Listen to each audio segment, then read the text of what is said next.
Hello everyone and welcome back to our channel. We are Millennial Mom. If you don't know who is who, I'm Millennial. This is Mom.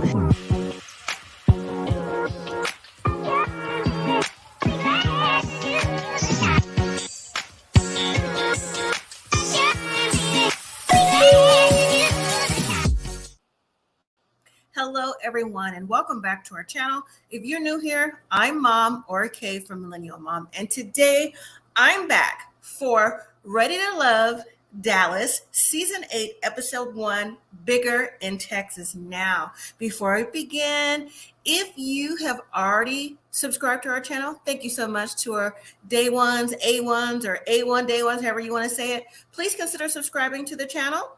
Please also hit the like button.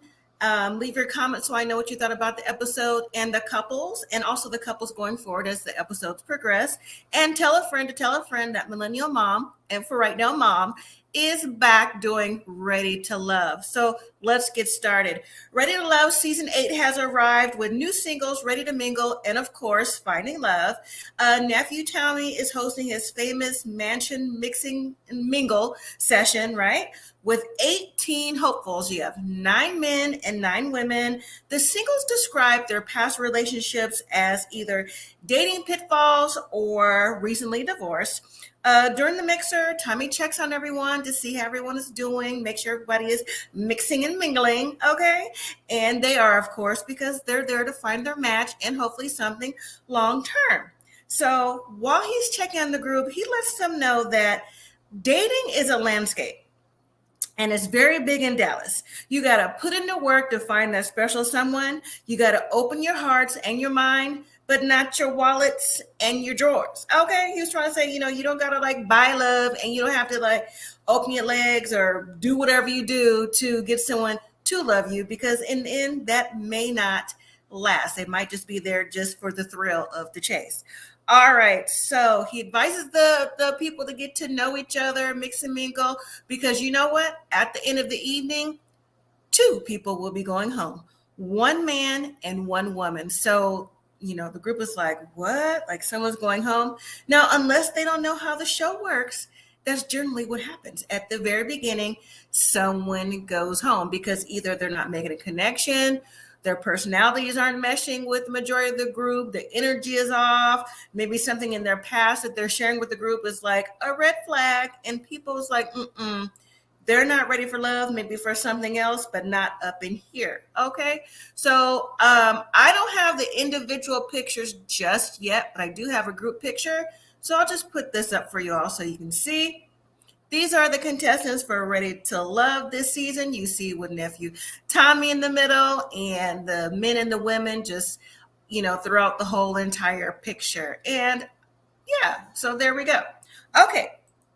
Now, as the singles are getting to know each other, sparks continue to fly for some, and there's different conversations with others who, the energy may not seem like it's all the way there. So let me tell you, for the starters, who stood out to me. And like I said, next week, I will have pictures, individual pictures. So first is Marvin.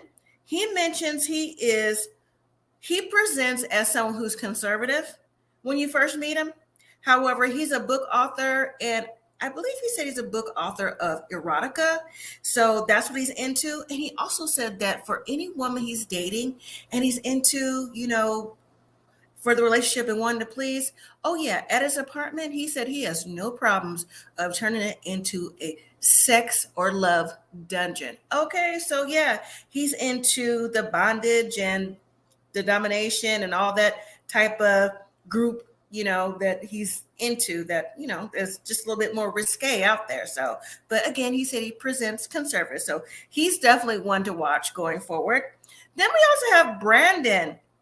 Now, Brandon has come to the show. He says that he has been married to the same woman twice for a total of 10 years. He has a total of 4 children. He said him and his wife his ex-wife now, chose to make it work for the sake of the kids, but they're back divorced again, and he's only been divorced for 6 months. 6 months, and you already feel like you're ready to love? How, sir? How, sway? How does this happen? Like, even though it's the same woman that you're married to 10 years, 4 kids, married to twice, recently divorced, less than a year, but you're ready to love. We'll see how that goes. All right. Also, someone to watch for me is Travis or Habibi, 33 years old. He's a saxophonist. Now, he wears a traditional Arabic headgear. I forgot the name that he called it, but he said he connects with the headgear, makes him feel like he's more in the right headspace, more at peace, more calm. But when he's asked, so is your family from there? Do you have roots in Dubai? He's like, no, I'm from Dallas. I just am a saxophonist and I just recently played out in Dubai for a little while. So I'm just recently back, to the States. And a few of the ladies was like, man, come on. So, he's presenting as if maybe he's something else or someone else, or maybe that's what some of the ladies were picking up on. They weren't necessarily feeling Habibi just based off his initial presentation. All right. Now for the ladies, Lee, she is 33. She's a health and wellness coach. She says she's focused on herself, her business, and she's not tired, but tired of dating. She goes into reference that her mother has been married since she was 16 years old, and her mom and dad have been married for more than 30 plus years. So she wants the fairy tale. She wants that white picket fence. She wants what her mom, what she sees her mom as marriage having. She wants that long lasting, long-term relationship. And you know what? I think her personality, everyone is brand new, so we'll see the personalities continue to come out as the show goes on. But for now, I think her personality is on par. I think she's level-headed and is ready for the next step in life for her, which would be married and have children. All right, next up is Leanne. All right, she's a gym owner. She says that people look at her, I think she's like 49. People look at her originally, she presents as she's bougie and people seem to get the wrong impression of her, but she says she's more mature, more fun, more outgoing. Okay, if that's how you're going to present yourself, like, oh, people think I'm bougie right off, then that's exactly what most people are going to be looking for. Like, what is it about you that makes the majority think that you're bougie? So she's someone to watch. And then also we have Janelle, a bubbly personality. She says she looks like she's got a great sense of humor. Her energy is there. She seems like she's very genuine. She's got a nice smile. She seems like she's got the, I call it the Miss America wave. Like she's always like waving, like, hey, how you doing? Oh, hey, like, ready to mingle, ready to love, ready to get in the mix and not afraid to make conversations and just can jump in there and just make it do what it do. All right. So with the matches I potentially see is Lee.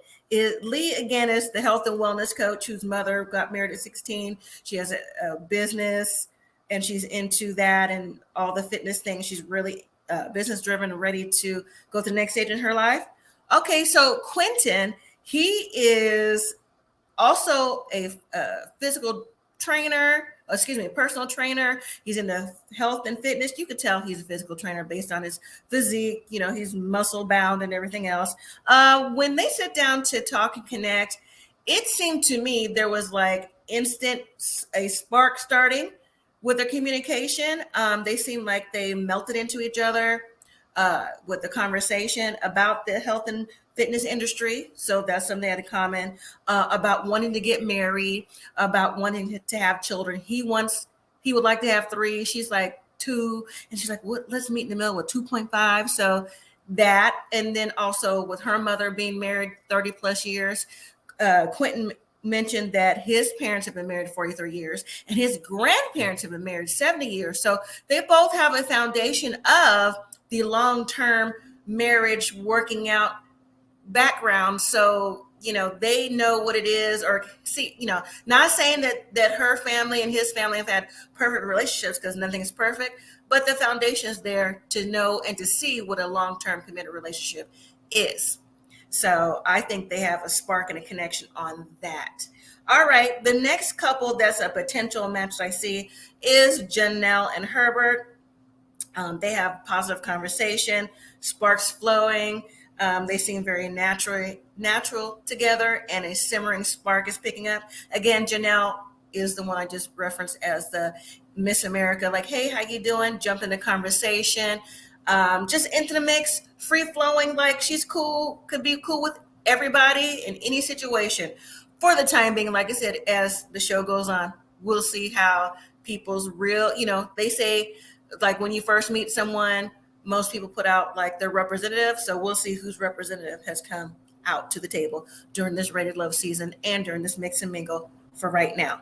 All right, so now Tommy comes back to talk to the men individually and as a group to see who it is that they're connecting with and who they're not connecting with, to see who is going to be up for possibly go home tonight. So a lot of the men are feeling Janelle, the Miss America one. Other ladies' names come up as well, but she's the one that seemed like they came up the most. The two names that the men were not feeling were Tequila and Leanne. And Tequila, she seemed like, from the men's point of view, she came across, for lack of a better word, like a homegirl, a little bit too abrasive, I guess. And then, what is it? That was Tequila. And then for, who is it? Leanne? Yes, for Leanne, that was the one that says that she's bougie and all this and that. Yeah, okay, so let me just jump real quick. So when Leanne sat down with Marquise, is it Marquise or Marquel? One of the two. He was telling Leanne to get to know her, that he just recently lost his dad, and he's here he wants to be like his dad, to find love, to do poetry, and just all the things that his dad liked to do, that he has instilled in him as a man. That's what he wants to do going forward for his love interest and his future partner. And so when he's saying about the father passed away, Leanne has her drink or maybe a little appetizer, and she's just like, like, oh, Didn't even say like, oh, my condolences, or sorry to hear that, or, something comforting. I mean, that's what you should say to somebody who mentioned they lost someone, or even talking about whether you lost them recently or not. That's the polite thing to say. She didn't say none of that. She was just into herself, what she was eating, what she was drinking. That was it. So Markel, I'll get his name right next week. That was a turnoff for him. Guess what? It was a turnoff for me too. That conversation after that ended as it should. So Leah was like, oh, okay, well, all right, I'll see you then. She got up, stood in the corner with her champagne. It was like, I just had this look as if she was standing around looking at the singles in the mixer as if she was a little bit better than them in a way, So whatever her personality is, bougie like, yeah, that definitely was shining through. So, okay. Now, when Tommy called the group over, all the men and the women, to say that the men have decided who it was they wanted to send home between Tequila and Janelle. But what Tommy does, he doesn't say who's going home first. He says who's safe. So the person that's safe is Tequila. And he says that even though, you're safe, the men want you to open up more, try to encourage her to, if she's got any walls up or just whatever it is, like maybe she's nervous, like try to calm down, try to relax, hang out, try to get to know the men more, because maybe, you weren't giving your best foot. And so when Leanne find out she's going home, Tommy said, well, go ahead and say goodbye to everybody, and take care. She did, but at the same time, it seemed like she was kind of okay to get away from everybody, because she didn't seem like too uncomfortable going home, even though she did say, even though her match isn't here, she knows that in the future, her love interest will be there when he's supposed to be there. So that was on her. Now, when Tequila went back in the house, because now the mixing and mingle continued, Tequila went back in the house and she was blindsided. She said she felt like, even though it was a sign of relief, she gave it her best shot. She said it brings her back from when she was with her exes. Like everything she does is she feels like she's putting her best foot forward, but it never seems like it was good enough. So yeah, so she's looking around the house to see what's really going on, but she's also talking to Morier, I think that's his name, not Maurice, Morier, about how she's feeling. And he's giving her encouragement. He's like, if you feel like what you're doing is enough, then just be you. There's nothing else and no one else you can be as you. So just do your best, mix and mingle, and just get to know everyone else again and just go from there. So she felt like the conversation that she had with him made her feel better. So she picked up herself and walked back into the mingling with everyone else. All right, so as everyone else is again getting to know each other, there's a quick scene with Unique, who is a film and TV producer, and I think his nickname is Red. He's a DJ and a comedian. I'm gonna put the picture back up and show you. Okay, this is the picture of everybody. And Unique is sitting down saying, where do I know you from? You look real familiar. Because in the industry I'm in, people come and go. I'm on different sets, different cities, doing different things. So I run into a lot of people. And so Red says, so what you're trying to say is that with all these men out here, you bypass wanting to know or needing to know anything about them, which is really focused on me. Is that what it is? She's like, yeah, because I wanted to kind of know, where did I know you from? If I did, we can go further and see, what's up or what it is. And so when she asked Red, hey, what is it that you do for a job? He says, well, I'm a DJ and a comedian. She goes, oh, so you do a thought job. And he looked at her like, a thought job? He goes, no, I'm a DJ and I'm a comedian. I do pretty good. And, yes, I'm in the business where it may not come across like people could be faithful or, it's for pretty much faithful. I forgot the word that he chose. And Unique kept saying, no, what you do is, she doubled down, is you're in the thought business. That turned Red off. He was like, you know what? Conversation is over. And that was it. And she didn't care. Once she found out that he was a DJ and that I guess she was trying to say that a comedian, okay, doing all these shows, being a DJ, if you're going around different cities, countries, or whatever, all these shows, then whoever is trying to hit on you and you may not necessarily be faithful, that's what she was trying to get at. And he didn't appreciate it one bit. Okay, now back in the house, we have Habibi talking with Tequila. Now, Tequila was just at elimination. Let me pop the picture up and point them out to you. So Habibi is the one with the Arab headgear. And Tequila is, where is Miss Tequila? Is this her? No, which one is Tequila? Is she standing in front of him? Yeah, she's the one sitting right here in the black dress behind Tommy right here. This is Tequila. I'm pointing at her, and this is Habibi. Okay, so back in the house, Habibi talked with Tequila that he was just flabbergasted that her name was called. He says, other guys need to look deeper into who she is. And Tequila said, you know what? In the past, she's playing it again. She felt like she did all she could and that, she felt like all that energy from her past relationship was brought further here. And she just felt like, that being rejected or putting on Front Street, like the men weren't feeling her, was the things that she felt in the past. So Habibi said, like transferring the pain. So Habibi said to her, so, what, it's not cool what happened to you, but if the guy you're just talking about, if you were still dating him, would you have cheated on him for me? Tequila said, I said, no. This is not what this is for. Okay, listen. Ready to love, right? Not would you cheat on him for me? And she said, yes. All right, so that's why Tequila was in the bottom too. The energy, maybe the men picked up on the energy that she said, transference over all that, possibly like having to live up to something. And no. I didn't like the answer from Habibi or tequila. But anyways, Habibi said about the relationship, he was like, well, not the relationship, their conversation. He was like, well, okay, he was cool with that. And he was like, well, you ready to get back out there and mingle? And he also said something else.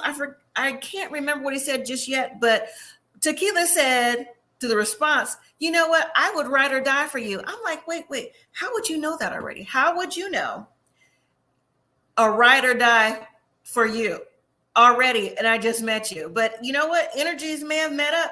You never know. So, all right. So I guess it's a possible spark of a connection with these two on that front.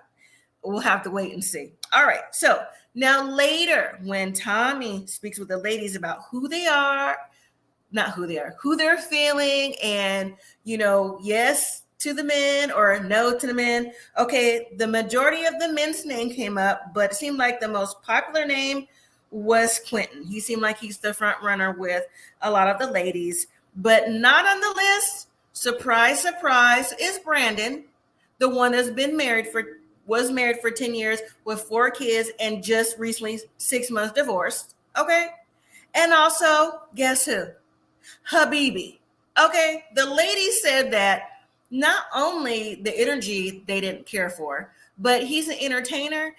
And they said he doesn't seem like he's here ready for love. He just seemed like he's here ready to entertain. Well, listen, Tequila has clearly fell for his entertainment and possibly anything else he wants to give for right now.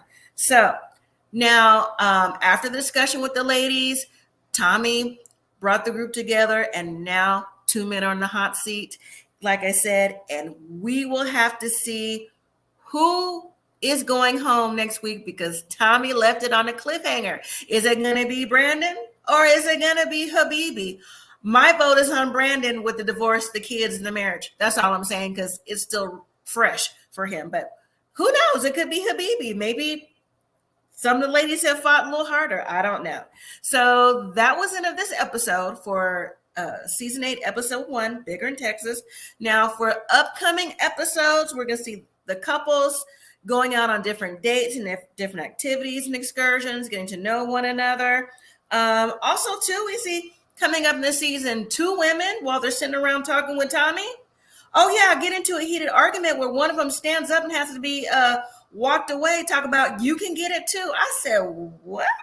So we'll have to see what the dynamic is, what happened as to who might be able to get it based off of whether it be if it's someone talking behind their backs or, someone thinking they was with this man and this relationship, or however that goes on this type of show. So thank you so much, everyone, for watching Ready to Love with me. Please come back next week. I'll have the different pictures of the couple, so we'll know exactly who it is individually. We'll get more into detail with episode 2, and we'll see which one of the men are actually going home. Will it be Brian or Habibi? So, all right, everyone. Thank you again for watching. And until next time, everyone, live simply and be grateful. Hello, everyone, and welcome back to our channel. We are